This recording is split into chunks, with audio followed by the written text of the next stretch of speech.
1972 সালে শেখ মুজিব যখন ক্ষমতা আসে তখন বছরে সবাই পাই সোনার খনি, আমি পাই সোনার খনি। সোনার খনিতে দেশের রাজনীতি শুরু। 73 সালে নির্বাচন হয়েছিল ভোট চুরির মাধ্যমে, অর্থাৎ চুরি দিয়া রাজনীতি শুরু, ক্ষমতা শুরু, আর ভোট চুরি দিয়া দেশের ক্ষমতা শুরু।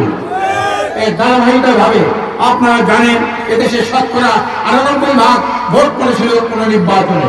98 বা 96, আপনি ইতিহাস ঘেটে নিয়ে এই তথ্যটা জেনে নিয়েন যে একটা নির্বাচনে কিংবা 98% ভোট করে। কিন্তু সবাই তাই, কেউ কিন্তু দুধের ধোয়া না, খালি দুধের দোয়া হলে এই দেশের জনগণ। জনগণকে আমি ধন্যবাদ জানাই, জনগণ তাকে ভালোবাসে, 14 মাটির মাথার উপর উঠায়। আর জনগণ তাকে ভালোবাসে না, 14 মাটির নিচে তাকে দাবিয়ে দেয়। দেশের জনগণ ভালো, নেতা খারাপ।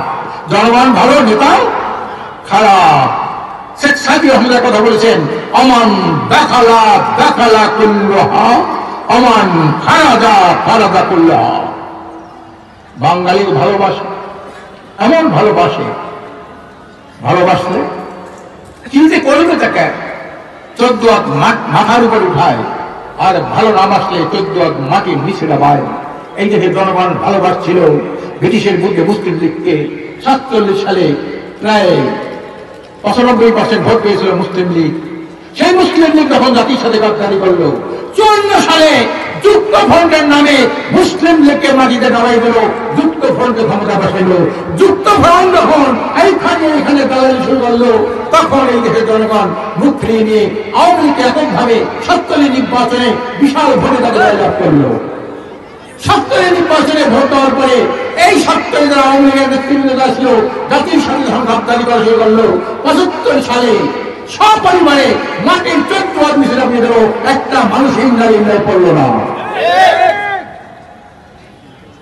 ভালোবাসলে 14 মাটির উপরে থাকে, ভালো না বাসলে 14 মাটির নিচে নামায়।